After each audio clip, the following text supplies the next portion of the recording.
Presiden Joko Widodo memimpin upacara penetapan komponen cadangan di Pusdiklat Kopassus Batu Jajar, Bandung, Jawa Barat. Kini Indonesia punya 3.103 anggota komponen cadangan. Apa sebetulnya komponen cadangan ini? Apakah seperti wajib militer? Bagaimana pula memastikan keberadaannya tidak menimbulkan dampak sosial di masyarakat? Kita akan bahas bersama tenaga ahli utama Kantor Staf Presiden Mufti Makarim yang saat ini terhubung melalui sambungan telepon. Selamat malam, Bung Mufti. Selamat malam, Mbak Devi. Dan juga pengamat militer dari Institute for Security and Strategic Studies, ISAS, Hairul Fahmi. Pak Hairul, selamat malam. Selamat malam, Mbak Sofi. Saya ke Bung Mufti lebih dulu ya, Pak Hairul ya.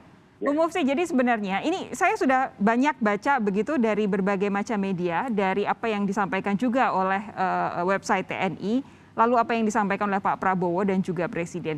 Tapi sebenarnya boleh tidak dijelaskan secara lebih gamblang lagi, apa komponen cadangan ini? Apa nanti fungsinya?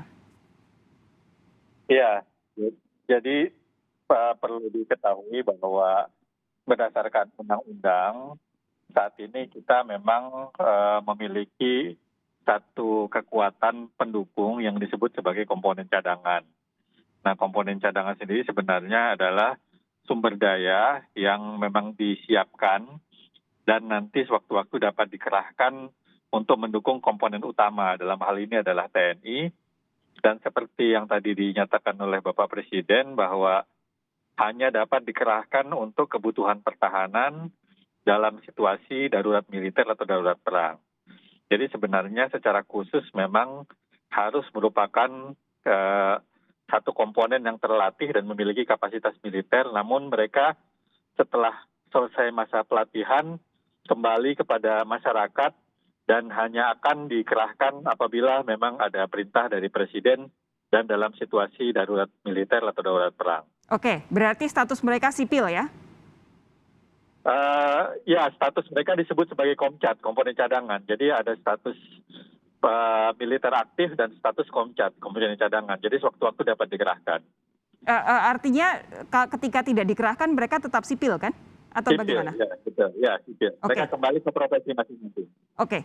Nah, kenapa saat ini ada komponen cadangan? Apa yang membuat situasi negara kita membutuhkan komponen cadangan saat ini? Ya, ini karena kita konsisten dengan sistem pertahanan ya. Dengan sistem pertahanan semesta dan sudah disebutkan bahwa unsur dari sistem pertahanan kita adalah komponen utama, komponen cadangan, dan komponen pendukung. Oleh karena itu kemudian ditetapkan bagaimana tata kelola dan sistem dari perekrutan komponen cadangan ini melalui Undang-Undang Nomor 23 Tahun 2019. Jadi sebenarnya ini konsekuensi dari sistem yang ada.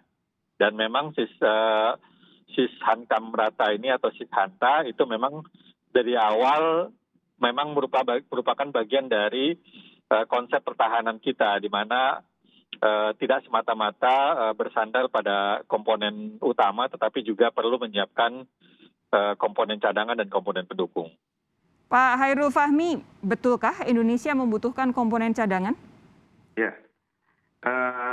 komponen cadangan ini kan memang seperti disampaikan Mas Mufti Makarim tadi ya, ini implementasi amanat konstitusi tentang hak dan kewajiban warga negara dalam usaha pembelaan negara ya.